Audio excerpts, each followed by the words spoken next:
at bago mag-Holy Week. So 3 times a year.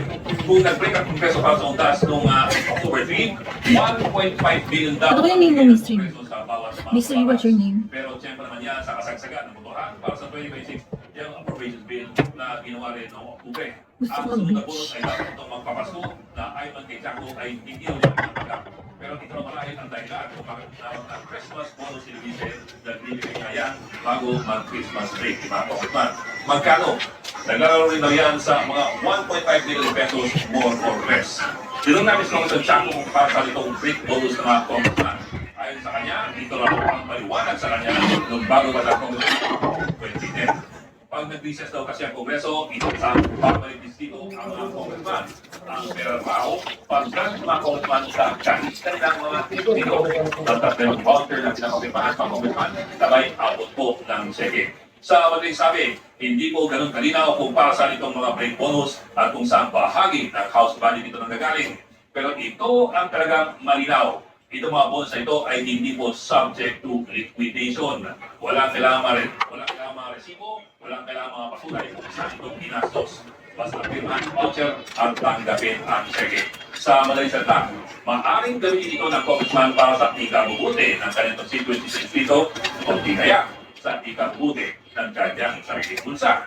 Kung tutusin, hindi lang naman kasi yung mga bonus ang hindi kailangan po ng liquidation. Ang maintenance and other operating expenses or MOOE, mga Congressman, hindi rin kasi kailangan ng liquidation. At buwan-buwan, pumapatakuyan ng halos 1 milyon piso. 780,000 para sa district operations, 240,000 para sa miscellaneous expenses. Ang laking pera, hindi chinecheck.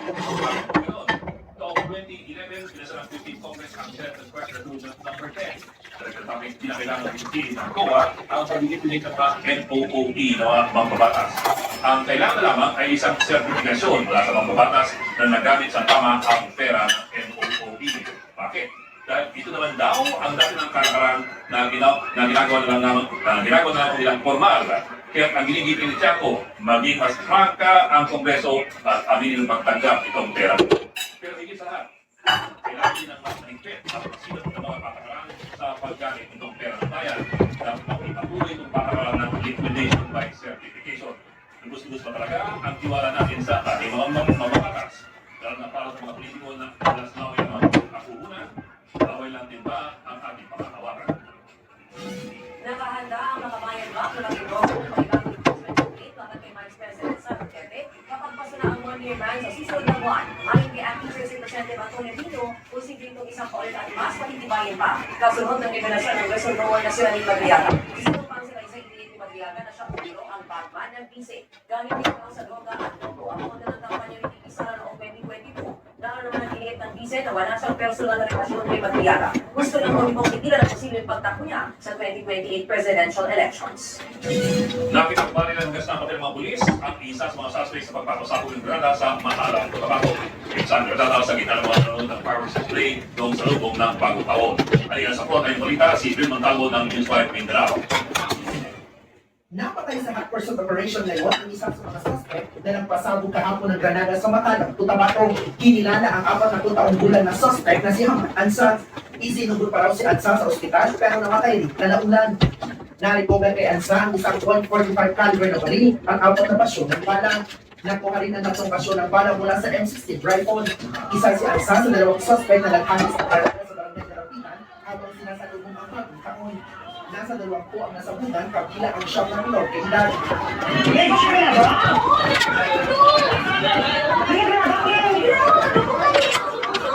Malakata ang pinulabot ng isang malakas na pagsabot masaya sa anong pagsalubong sa mga taon ng mga residente sa naturang barangay.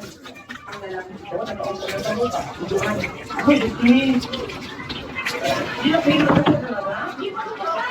Ang ibang mga nasabugan agad sila kay sakit habang inala sa ospital. Ang 12 anyos na batang ito nasabugan sa mata.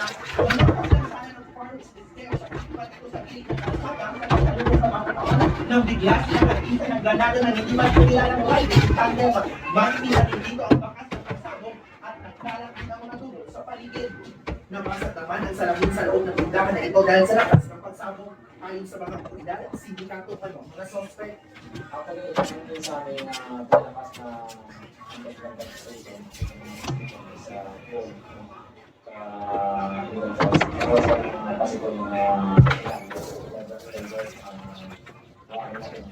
Nakalabas na rin, kailangan si Bandung, kapag nagpapagalit pa, diba, patuloy naman tumutuloy sa pulisya, isa pa kasalanan ng nakakaitan alert din ng mga pulis sa mga ito ba ito, nagbabalita mo lang sa